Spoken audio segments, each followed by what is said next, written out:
Diddy is a terrible guy. No, he is a terrible, terrible guy. And everybody saw the video of him beating Cassie.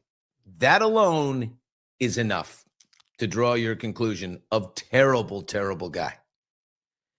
But when you see all the pieces come together, and I wrote a few notes down of what you've seen this dude do throughout his career, what a low, deplorable guy he is. By the way, I mean, they get into Tupac's death, the death of Tupac, shot and killed in Vegas after the Mike Tyson fight. Diddy wanted to rent cars for their whole team to drive up there. Keefe D, the guy who confessed to shooting Tupac, was hired by Diddy's security guy, according to Keefe D. I was hired by Diddy's security guy. Like, his fingerprints are all over the death of Tupac. When Biggie got shot, Biggie Smalls got shot in LA on the corner of Fairfax and Wilshire.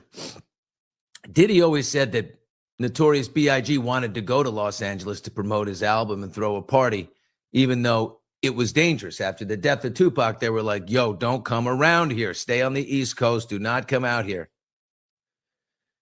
And Diddy always said, no, Biggie wanted to. Bullshit. Biggie did not want to go to Los Angeles. He did not want violence. He wanted peace. He didn't want anything to do with it. And Diddy said, no, we're going out there. We're going to stick it in their face, because he just had that gangster streak and he wanted to show, look how tough we are. They survived the first initial party and trip to the Soul Train Awards and all that as award season. And Biggie's album was coming out. So Diddy wanted to make a lot of noise and have him parade around town. Look at us. We're still standing after everybody in the West Coast thought they were involved in the death of Tupac. So for the first time ever, a rap artist was going to go meet like the European press. They were going to do a junket in London for Biggie. And the night before the flight to London, Diddy calls Tim, what's his name? Tim Dog. And he says, the guy that's coordinating everything, and he says, cancel the flight.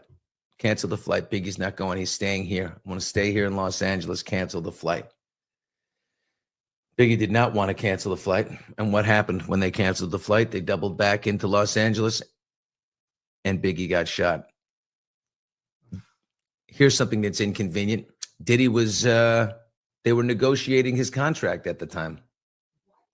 Yeah, the album was finished, and now they were negotiating a new contract. Doesn't look good, right? That is crazy. Did he set up his own buddy? Did he look the other way? I don't know. But that timing's unfortunate. Then Diddy, here's the worst. Watch this. It gets worse. Diddy threw a huge funeral in New York, like a hero's funeral for the Notorious B.I.G.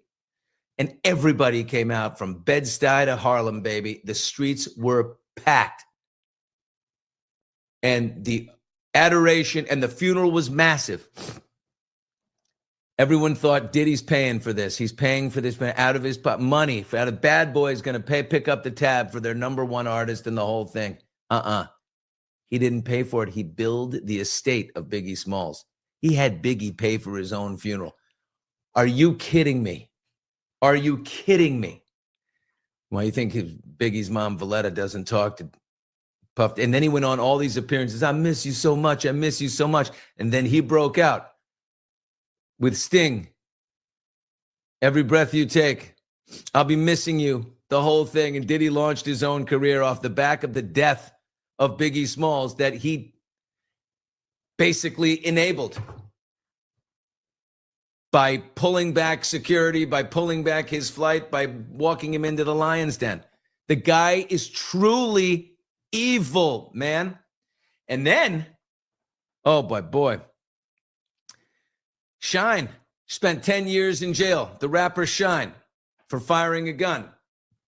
Diddy got out of it. And you know who knows? J-Lo. J-Lo knows the real story, and nobody's gotten to J-Lo.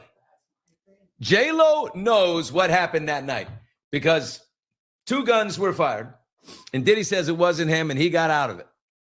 Shine went to jail for 10 years.